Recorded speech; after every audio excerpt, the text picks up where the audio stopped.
Nice. Okay. How are you? It's that time. I know it's late again. I try to do these in the daytime, but it gets hectic. I got this book from the library. I'm trying to do more courses dealing with women and their contribution. Set the World on Fire, Black Nationalist Women, and the Global Struggle for Freedom, Keisha N. Blaine. And there's a lot of hate between men and women, a lot of bitterness between black men and women, and it's been really rising in the last few years. And I know a lot of you think it's just on the internet, and sure, it gets silly on the internet, but I know people, and there's a lot of bitterness, there's a lot of divorce, there's a lot of people stuck in relationships that, you know, because of finances, they're sticking around with the people, but really aren't happy. And a lot of the bitterness and the anger comes around black women wanting more security and thinking we can do it without doing political and social work, and black men not being able to do that because political and social institutions and systems are geared on our destruction. And a lot of people, men and women, and this is black men and women, have bought into this weird black magic concept whereby they can circumvent all the structural racism with their God-given talent and power and magic. Now, I know in the conscious community, there's what they call magic is not what I'm talking about. What they call magic in the conscious community is actually just work. It's science. It's dealing with energy and not. So that magic is something different. That's actually shouldn't even be called magic. It should be called something else. But this magic that I'm talking about, this like black guy, black girl magic, this we're kings and queens kind of mythology, this kind of stuff. People really believe in this stuff, and it's causing a lot of trouble because we notice we can't get anywhere, and so we blame each other instead of dealing with what the reality is, that we need to take on these systems and these structures, or that we start developing systems and structures that are beneficial to us. And we don't want to do either. That's why I started the Connerson Center. That's why my Patreon page has no patrons. Nobody wants to do the work, but I'll keep doing it as much as I can from my end. Set the World on Fire. I'm reading it, so we're reading it together.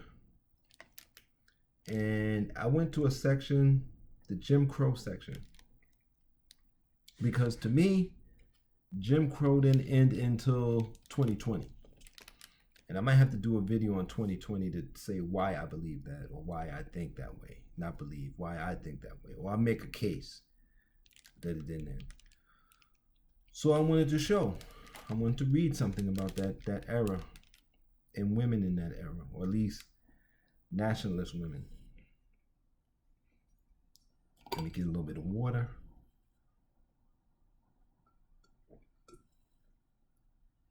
All right. Organizing in the Jim Crow South. In 1937, Celia Jane Allen arrived at the home of George Green, a black preacher and farmer in Long, Mississippi.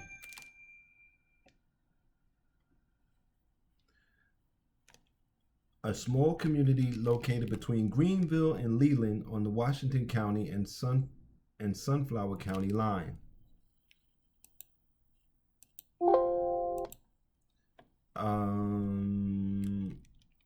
The 62-year-old preacher might have been caught off guard by this new visitor, but Allen's arrival was certainly intentional. She wanted a place to stay but even more, she wanted to secure Green support for her political activities. Allen, a native Mississippian who had been residing in Chicago, traveled back to Mississippi on behalf of the Peace Movement of Ethiopia, PME, to promote immigration to West Africa. Her arrival in Mississippi coincided with a tumultuous period in the state's history. Like other states in the former Confederacy, the lives of black men and women in Mississippi were dominated by Jim Crow segregation, exclusion, racial violence, and terror. By the early 20th century, white mob violence was part of the fabric of black life in Mississippi, described by one historian as the most race-haunted of all American states. Mississippi was the site of 476 recorded lynchings, representing 13% of the nation's recorded lynchings from 1889 to 1945. In this tense racial climate, Allen arrived at Green's home in Long, Mississippi, intent on organizing rural black residents around the issue of immigration. Although Green was initially skeptical of Allen, he eventually conceded and allowed the activist to stay in his home. My mother's from Mississippi. I don't know my father, so I don't know where he's from. My mother's from Mississippi, so this is interesting. And by the way, I'm sure, well, let's keep reading before I make any statements, because it might come up.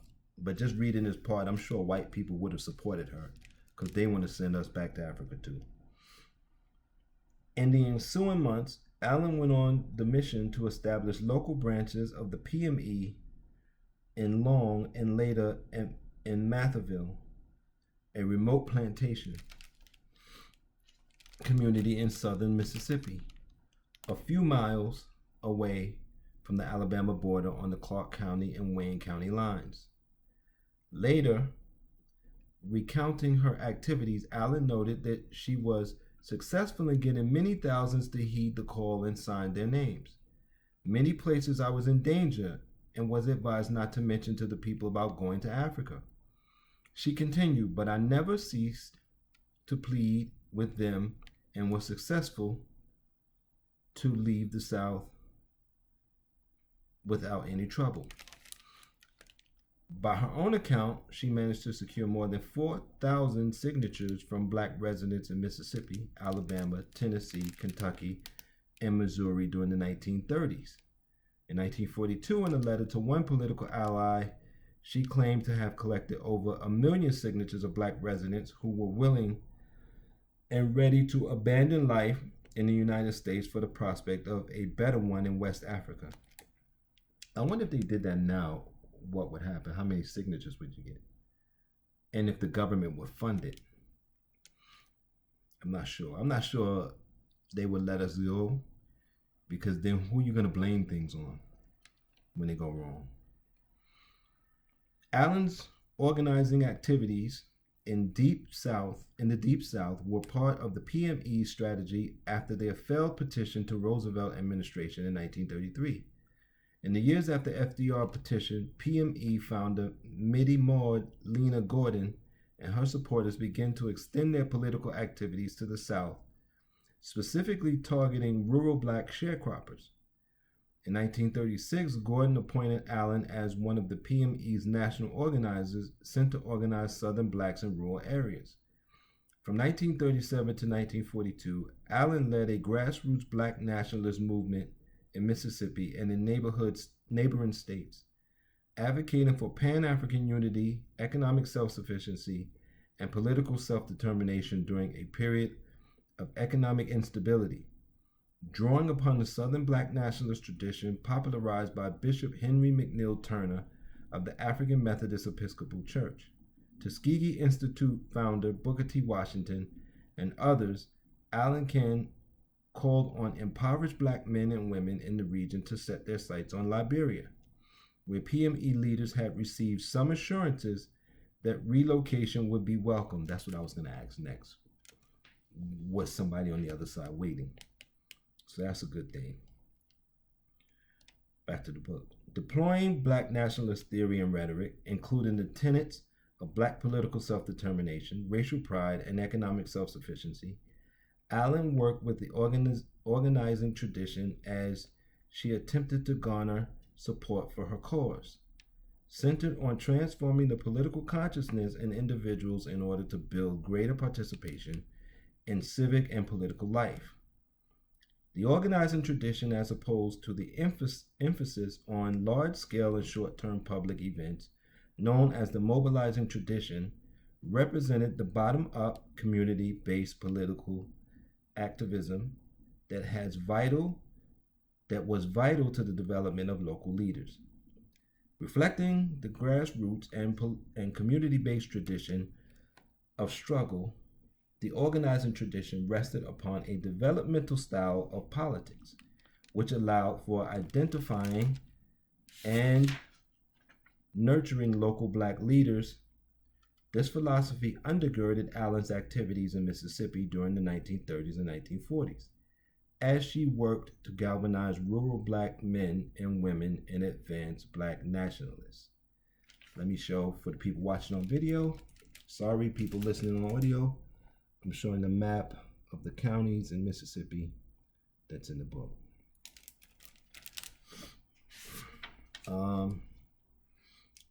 With the focus of building relationships and developing local leaders, Allen led a pro-immigration campaign in the U.S. South, which she envisioned as a viable solution to the social, economic, and political challenges facing black men and women in the United States and across the African diaspora.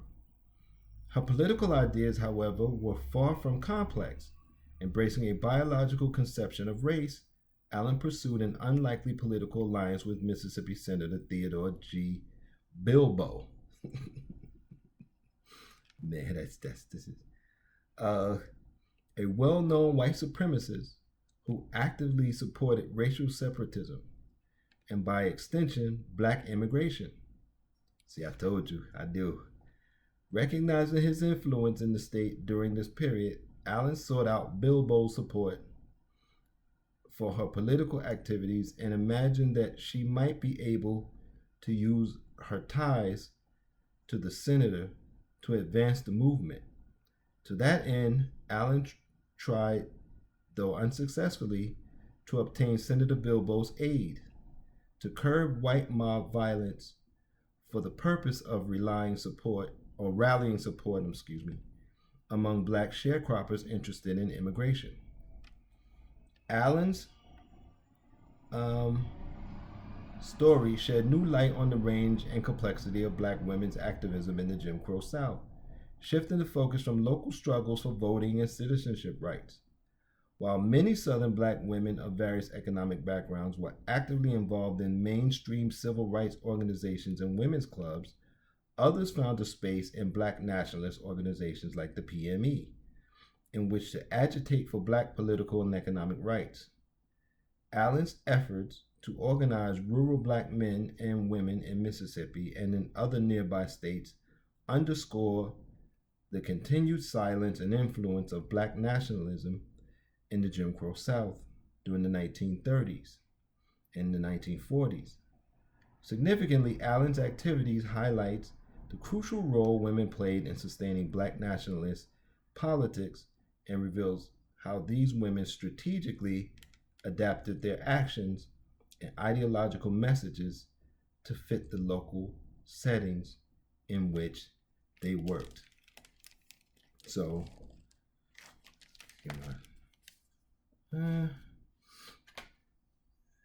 you know what's interesting? When I love to read these books like this, I don't think, and I know there's still a lot of black organizations doing things, but I don't think they're nearly as successful as these organizations were, because I don't think black people are interested in much these days like this. The typical ordinary American citizen, and I know the typical ordinary black person, is just not interested. And it's not that they don't know. I made that mistake. I said, well, maybe people just need political education, they need social education, and there may be some ignorance to concepts. There really is, because we don't do concepts anymore. But people do really know that maybe they don't understand. they don't know all the detailing of the concept. They can't explain it to you, but they know that there's injustice. They know that there's unfair systems. They know the horrors of this society, but they just live with it. They just shrug their shoulders and live with it as it grinds them down.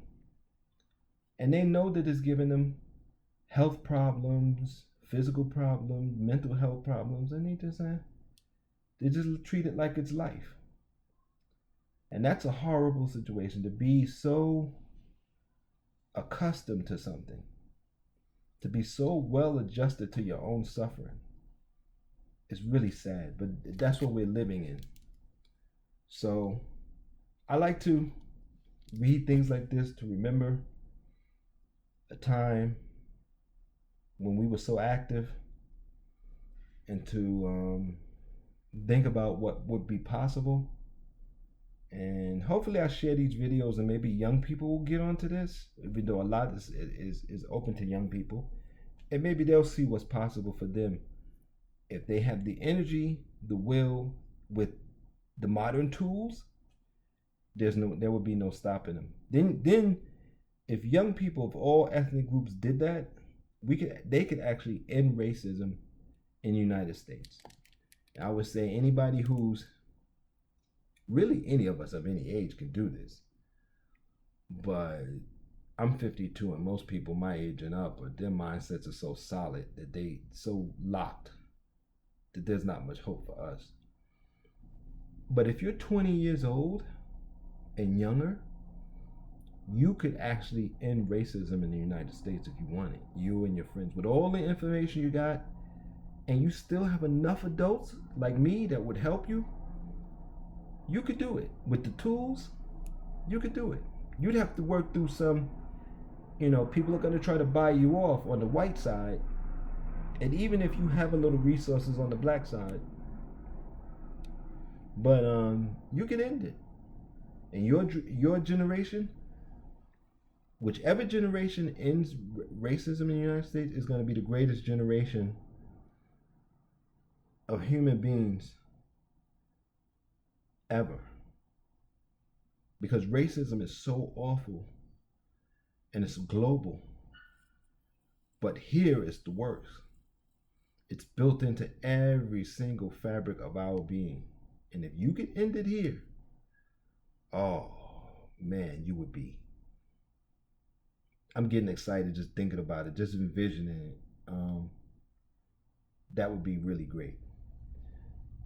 Until next time, take care of yourselves, and you know what to do if you want to support me. You do it directly, hit the links, become a sponsor. Until next time, take care of yourselves and be safe.